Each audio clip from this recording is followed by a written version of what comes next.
Un gran saludo a los integrantes de la Comisión de Expertos, señor ministro, doctor Santiago. Saludo también a los colegas de la Comisión Sexta que nos acompañan hoy, el senador Ángel Custodio, el senador García Zucardi. Y yo quizás voy a concentrarme en el reporte de los expertos tributarios y muy puntualmente con algunas de las recomendaciones, empezando por algunas reflexiones que ya hemos compartido en distintos foros. Yo he tenido la oportunidad de estar con algunos miembros de la comisión en algunos debates y empiezo por esto.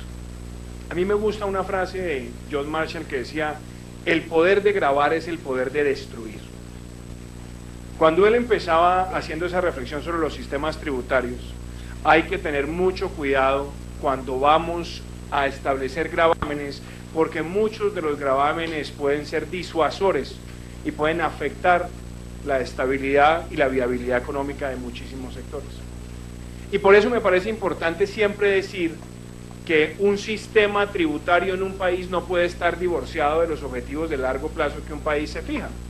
Competitividad, productividad, formalización, ahorro e inversión.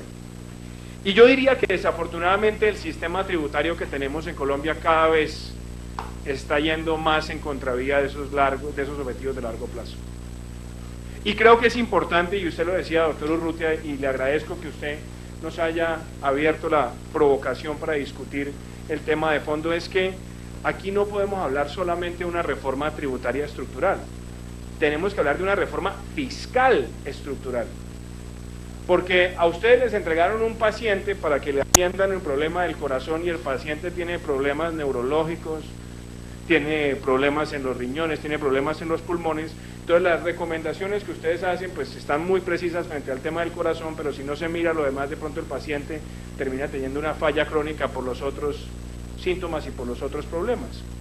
Y me parece importante porque la razón que origina este debate de la estructuralidad también está asociado con un debate que hicimos en esta comisión hace unos meses sobre la situación fiscal y sobre la regla fiscal.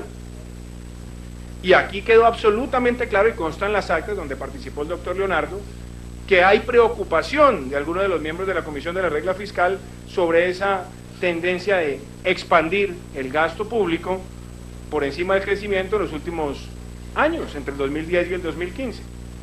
Y quedó también absolutamente claro que hubo preocupación sobre el uso de los recursos provenientes de la bonanza petrolera, principalmente los que provenían de las utilidades de Ecopetrol, que eran un ingreso extraordinario a la nación, que le permitían jugar con la regla fiscal de manera creativa. Entonces, yo diría, abordando lo que ustedes nos presentan, me parece oportuno hacer la reflexión desde dos puntos de vista. El primero, analicemos las recomendaciones que son medidas tributarias y después analicemos el tema del recaudo. Cuando vamos a analizar las medidas, a mí me parece oportuno decirles a los miembros de la comisión que aquí hay cosas buenas. Yo lo uso siempre como la película del bueno, el malo y el feo. Hay cosas buenas, hay cosas malas y hay cosas feas. ¿Cuáles me parecen que son medidas buenas dentro de lo que ustedes han traído para la discusión?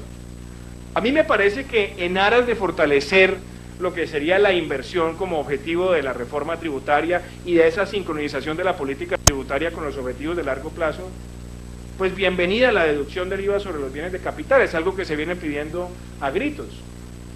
Pero ustedes saben mejor que nadie que esa medida es la que más afecta a las expectativas de recaudo. Ustedes saben la sensibilidad de los modelos que ustedes han traído, qué ocurre con y sin esa medida. Entonces han dicho, bueno, no, desagreguémosla en 3 o en 5 años. Y algunos que manejen las normas contables dirán, bueno, de pronto va de la mano también con la depreciación de los activos, razón por la cual tiene alguna consistencia. Pero claramente en esa discusión, que es algo bueno, está la sensibilidad sobre el recaudo que espera tener esta reforma.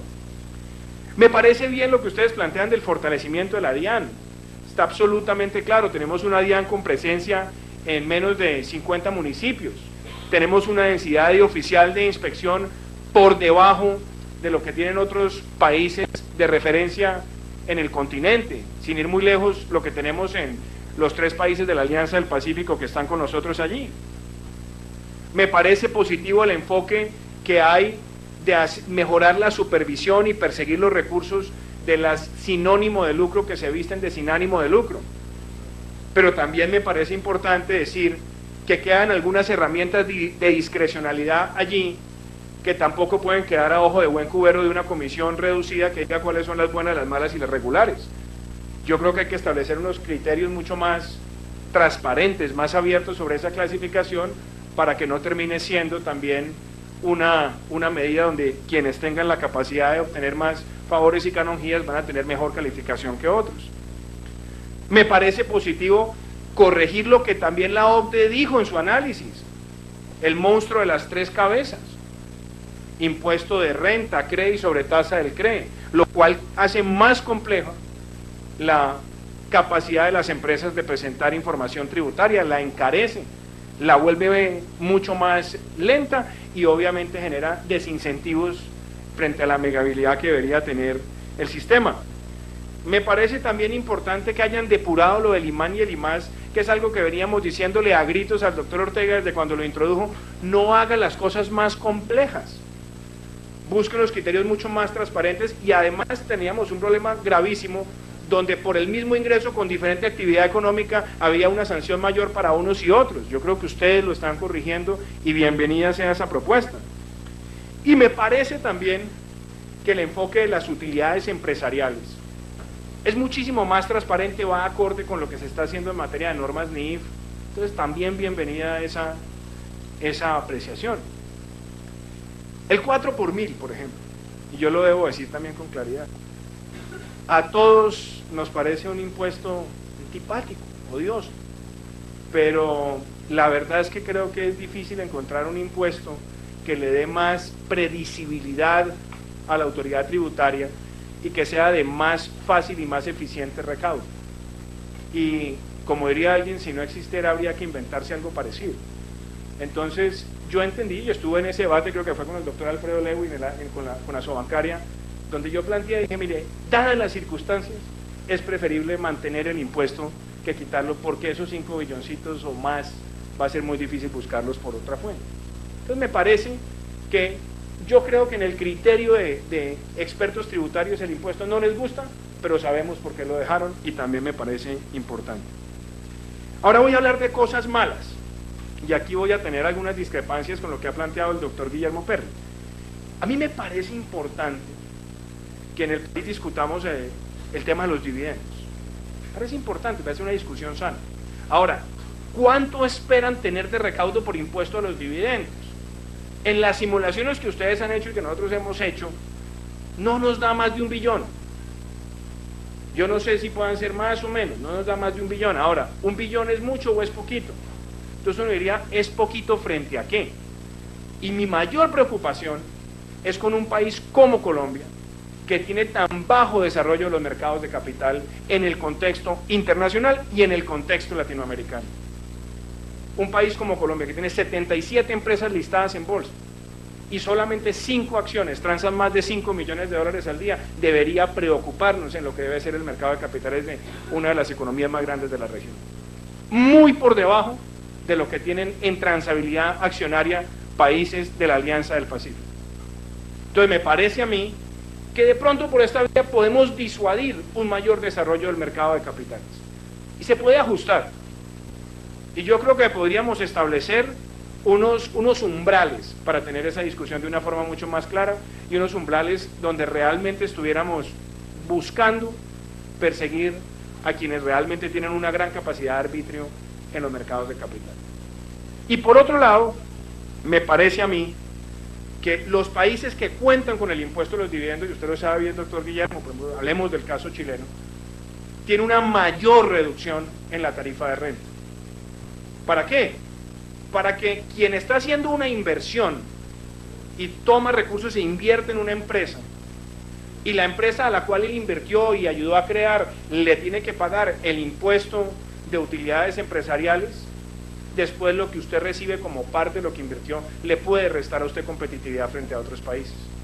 Entonces yo creo que la combinación que ustedes han presentado de impuesto a las utilidades empresariales sumada a la de los dividendos con todo respeto les digo, me parece que no sigue siendo competitiva con aquellos países que también van a disputar con nosotros los flujos de capital y los flujos hacia los mercados de valores. Esa inquietud se las dejo porque me parece que ahí encuentro problemas. A mí me parece que la renta presuntiva es arcaica. Me parece que si usted mira la política tributaria internacional, las rentas presuntivas están llamadas a desaparecer para buscar métodos más transparentes y más eficientes en frente a lo que ingresa, pero empezar a establecer y subirle al 4% me parece a mí que es simplista, me parece que es facilista ante la eliminación del impuesto a la riqueza, que además valga la pena decir, ese impuesto debió haber expirado en el 2010, que tenía un umbral muchísimo más alto, doctor Leonardo, era de más de 3.000 millones de pesos. Y así estuvo entre el 2002 y el 2010 y estaba previsto expirar, después dijeron que por la ola invernal, después lo extendieron por otras razones y ahora lo van a dejar hasta el 2018. Y aprovecho, porque esta discusión la tuve con el doctor Pisa en un debate de la Sergio Arboleda sobre el reporte.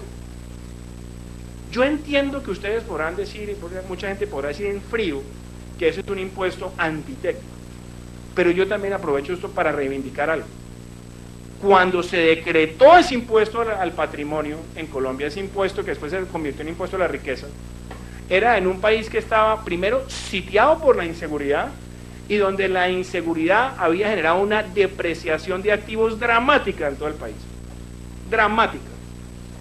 La medida se introduce, la pagan quienes tengan más de 3.000, hay una junta directiva de supervisión en nombre de quienes lo pagaban, y yo pregunto, ¿qué pasó con los activos de quienes lo pagaron en el lapso para el cual estaba previsto el impuesto entre el 2002 y el 2010?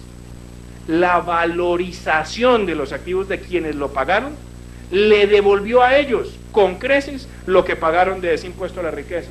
Y me parece que ese debería ser un motivo de análisis también adicional, porque es un buen ejemplo de lo que debía ser un impuesto transitorio. No empezar simplemente a desacreditarlo desde el momento de su creación misma. Yo creo que el tema del IVA, y ahora lo voy a tocar con más detalle, tiene cosas bastante antipáticas. Pero yo el debate del IVA lo voy a dejar para cuando hablemos de recaudo. Lo feo. Ustedes han hablado del impuesto a la gasolina como un impuesto verde. Entonces uno dice, hombre, sí, hay países en el mundo que han pensado en ese impuesto bajo esa estructura. Y yo pregunto, ¿y dónde están los análisis en el documento de la comisión de expertos que muestra las externalidades del impuesto en materia de reducción y captura de CO2? Porque los países que lo han presentado como impuesto verde lo han hecho para eso, para disuadir las emisiones del parque vehicular. Aquí obviamente le podemos poner el nombre de verde, pero sabemos que lo que estamos buscando es la platica. Y hay que entender que ese costo que se introduce con el impuesto a la gasolina también tiene una repercusión en la cadena de precios de toda la logística en el país. Eso genera una enorme sensibilidad en la cadena de precios de distribución, sobre todo de alimentos y de bebidas en el país. Eso está comprobado hace muchísimo rato en muchísimos estudios que han hecho analistas en Colombia. El otro que ustedes lo hacen con insinuación, lo hacen como con calmita, es el de las bebidas azucaradas. Entonces dicen, no, sugerimos por favor que vayan y estudien el tema de las bebidas azucaradas, y lo presentan como un impuesto de salud pública, porque obviamente así ha sido el patrón internacional. Ahora bien, en los países que lo han introducido, sí ha tenido un efecto, ha reducido el consumo de gaseosas, pero no ha reducido la obesidad, porque las implicaciones de reducir la obesidad no pueden estar solamente en un producto, y además en un producto que es de altísimo consumo de las clases populares, donde para muchos trabajadores representa el componente calórico de su día laboral al momento del almuerzo y le tiene una connotación regresiva allí. Entonces, si vamos a tocar el tema de las bebidas azucaradas, no toquemos solamente el tema de las bebidas azucaradas, fundamentémoslo bien y miremos que con esa solución o con ese interés de solución o intención de solución no vamos a obtener los beneficios esperados. Impuestos territoriales. Y aquí quiero tocar algunas de las reflexiones que también plantean los expertos. Bueno, el tema de licores, ese sí que es la fantasía, como digo yo, la fantasía del erotismo tributario territorial. Ustedes van a decir, ¿por qué? Arranquen por ahí. Es el 13% del total de recaudo de los departamentos. En un departamento como el Cauca es más del 40% de lo que le ingresa al departamento, en Antioquia es el 31%, en Cundinamarca está en el filo del 30%, en Caldas está en el 31%, en el Huila, doctor Villalba, es el 20% de los ingresos del departamento. Entonces, claro, la medida que ustedes dicen, pues maravilloso, subámosle por el grado de alcohol a 400 pesos por grado, cuando hoy tenemos una diferenciación, y la diferenciación está dada por el grado alcoholimétrico. Por debajo de 35 paga 256, por encima de 35 paga 420. Entonces dicen póngalo en 400. O sea que frente al licor importado, entonces ahí prácticamente es una reducción, y frente al licor nacional, que tiene el 80% del consumo en el país, es incrementarle en 200 pesos lo que paga por grado de alcoholímetro. Me parece que como está planteada esa propuesta, en un país donde hay 24% de mercado ilegal de licores entre adulterado y de contrabando, esa medida puede terminar incentivando el contrabando en el país. Y además desfavoreciendo al licor nacional, que ustedes me dirán, ¿usted tiene algún interés en defender el licor? Ninguno, yo no defiendo el licor. Lo que sí defiendo es que, para bien o para mal, y esa es una discusión que nos hace falta, nuestra Constitución, en un artículo, en el 336, nos habla de los monopolios y arbitrios rentísticos. Y ese monopolio no es solamente para que los departamentos hagan renta, sino para que los departamentos también controlen el abuso de alcohol, que es el perjudicial para la sociedad. Por eso reglamentan la distribución, la comercialización y la producción. Yo creo que, como ustedes lo están planteando, ahí pueden generar un incentivo gravísimo al contrabando. Me parece que es bueno mirar fórmulas gradualizadas por nivel de alcohol, porque no podemos penalizar el licor de bajo nivel alcoholimétrico frente a los de más alto y de mayor valor. Yo creo que ahí esa es una discusión que está planteada. Cigarrillos, me parece bien. Ustedes dicen, súbale el 150% en 3 años. Esa medida también puede acelerar el contrabando de cigarrillos en el país. Yo creo que el objetivo de gravar en el tiempo me parece sano para disminuir el tabaquismo en el país, tiene una función de salud pública. Pero yo sugeriría, piénsenlo en hacerlo un poco más extendida en el tiempo, de manera que pueda ser soportado por la industria, asociado con el tema de salud pública y no generar incentivos perversos en materia de contrabando. Ahora hablemos de recaudo, y ese es el segundo punto. Entonces yo digo, bueno, una reforma estructural pues debería también tener unos ajustes estructurales en materia de recaudo. Y no los tiene. O sea, estamos haciendo el esfuerzo de bajar los impuestos a las empresas para compensarlos ¿con qué? Con el impuesto a los dividendos, con el impuesto a las pensiones altas, con un mayor número de personas naturales tributando, con unos ajustes a los sistemas de tributación de personas naturales, y queda neutral. O sea, hacemos el esfuerzo grandísimo de desgaste de economía política en el Parlamento, haciendo todas estas piruetas para dejarlo neutral. Y el 96% del recaudo nacional esperado con la reforma es IVA.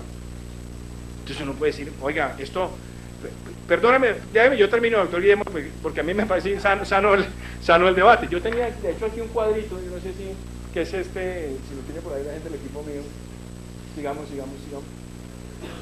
El anterior, creo. No, sigue. Aquí está. Entonces, mire, aquí estamos hablando de IVA.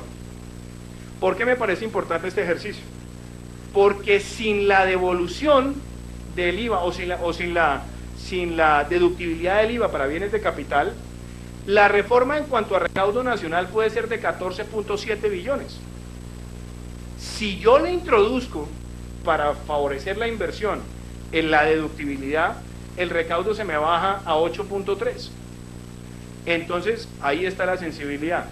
En cualquiera de los dos escenarios, frente a recaudo nuevo, eso no quiere decir que estoy menospreciando la neutralidad de las otras piruetas, pero en cuanto a recaudo nuevo, es el 96% de lo que ustedes esperan recaudar.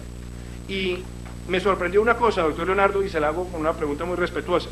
Usted decía es que si le damos el 5%, grabamos con el 5% algunos productos, digamos, algunos de los que a mí me escandalizan son la leche, los huevos, el queso fresco, la carne, que sabemos que tienen enorme sensibilidad. Usted me está diciendo, no, es que como le ponemos el 5 y antes no podían deducir de IVA los costos, eso los va a favorecer. Pero me llama mucho que la atención que usted decía, la neutralidad, y yo veo que usted empieza a, plantean ustedes, que el traslado de bienes y servicios exentos y excluidos grabados al 5 va a tener un recaudo de 1.2 billones. Entonces, me gustaría entender dónde está la neutralidad de la que hablan, porque por lo menos la neutralidad no se ve en el cuadro. Lo otro es, subir al 10% el IVA, otros productos, y hay algunos que me escandalizan. El Internet popular, estratos 1, 2 y 3. Dice, vamos a meter el IVA al Internet popular y le vamos a poner un IVA del 10 a los teléfonos inteligentes y a los computadores. Entonces usted dirá, es que así es el estándar internacional. No, señor, porque hay algunos países que han logrado determinar que de pronto no le ponen el IVA al computador hasta cierto precio, porque los servicios complementarios derivados del uso del computador sí pagan impuestos. Entonces me parece, ojo con esto, no vayamos también a disuadir con una devaluación tan grande, donde se han encarecido los productos de tecnología para la clase media, aún más disuadir el acceso de esa clase media a la tecnología. Creo que el tema de la tarifa del 19, y a mí esto me parece a veces interesante, por lo menos en la discusión, entonces acá dicen, pongamos la tarifa del 19, es un aumento del 18% en la tarifa de IVA, cuando tenemos una inflación del 8%, cuando la inflación de bajos ingresos está por encima de la definida en el salario mínimo. Entonces yo digo, bueno, ¿y esto cómo lo vamos a manejar en las cadenas de precios? ¿Cuál va a ser el impacto de esta medida sobre los niveles de precios? Yo creo que eso debería ser parte, por lo menos, ya ustedes hicieron su tarea, yo creo que el señor ministro de Hacienda, cuando nos traiga el articulado, pues deberá poder sustentar estas cosas. ¿Y qué es lo que a mí más me preocupa? Y con esto voy a ir cerrando. Estamos haciendo una reforma con las dos hipótesis, o 14 u 8 en recaudo nacional, o 8.3. ¿De cuánto es el hueco? ¿32 billones? ¿30? Entonces el ministro me dirá 30, el desarrollo me dirá 32, 4% del PIB, punto del PIB 8 billones. ¿Y no hay más huecos?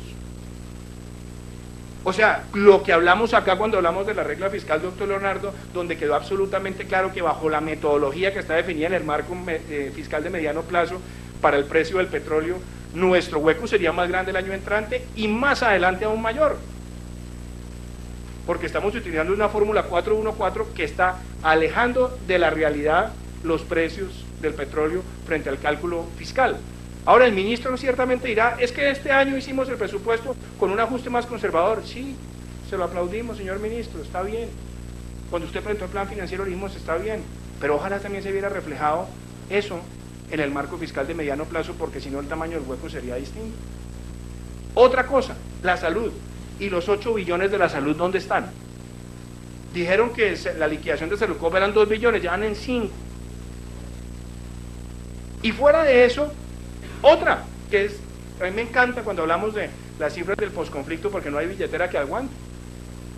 Entonces, la misión rural le dice al país, es que resolver los problemas integrales del campo de provisión de bienes públicos, de coberturas, de crédito, valen 194 billones de pesos y vamos más o menos a hacerla en 14 años, póngale una tarifa, un promedio de 13 billones por año y el presupuesto del ministerio es de 3.1. Y eso es solamente agricultura. Entonces yo digo, ¿será que esto lo vamos a llamar estructural hasta el 7 de agosto del 2018? Y ahí nos tocará entonces, sobre las presiones de gasto, ir pensando en la próxima estructural. A mí eso me preocupa, porque eso sí puede llevar a perder la credibilidad sobre la labor de ustedes en el mediano plazo. No de aquí al 2018, sino después del 2018. Y como el gobierno no quiere hacer el ajuste grande ahora, sino que se lo quiere dejar al próximo, yo sí quiero saber si ustedes están dispuestos en 3 años a venir a conformar la próxima misión de reforma estructural tributaria en Colombia. Pensiones altas, y con esto cierro. Me parece interesante el planteamiento. Entonces, a quienes tengan pensiones altas, entonces les vamos a grabar como si estuvieran trabajando. Y, obviamente, vamos a definir un umbral. Entonces, claro, ustedes dirán, la gran mayoría de colombianos están pensionados en el filo entre el mínimo y 2 salarios mínimos. La gran mayoría. Ya cuando usted pase a 2 salarios mínimos, según estándares de Juan Ricardo Ortega, usted ya sería un hombre rico. Porque Ortega siempre miraba eso de esa forma lineal. Yo pregunto, ¿y acá se nos está olvidando un sector de la clase media que no es rentista, que puede tener pensiones en el filo de esos 4 millones, que tiene 65 años, que paga de prepagada 16 millones de pesos al año por una pareja, que está pagando un impuesto predial en Bogotá que es extorsivo frente a lo que el distrito ha ofrecido en los últimos años de respuesta a los ciudadanos? ¿Qué le van a decir a esa familia? ¿Que él es un rico? O sea, definamos por favor esos umbrales de una forma mejor y por lo menos más creíble. Pero yo les quiero decir, agradeciendo el esfuerzo de la comisión, acá ahora viene la responsabilidad del señor ministro que en radio le dice a uno, ¿y cuál es su propuesta? No, pues diga usted cuál es la del gobierno, porque el gobierno no se casa con ninguna propuesta. Hasta me dio pena con los de la comisión que en diciembre, cuando salió el reporte y salió filtrado, dijeron, no, eso no es con nosotros, estos son unos señores allá, expertos que propusieron una cosa y un irresponsable soltó el documento, yo no sé quién será, nosotros no estamos avalando esto. Y para curiosidad aparecía secretario de la comisión, el director de la DIAN. Y para peor, en enero cuando empezamos a decir, y señores, ¿dónde están los cálculos del recaudo en el reporte? No, es que la DIAN no nos ha entregado los datos. Entonces, yo sí quiero, ministro, por favor, rápidamente preséntenos la reforma para que tengamos acá una discusión sincera, pero también le voy a terminar esto diciendo, si la única forma como usted quiere resolver los problemas fiscales es donde el 96% del recaudo nuevo sea IVA y va a convertir al pueblo colombiano en el Paganini de esto, ahí no lo vamos a acompañar. Muchas gracias.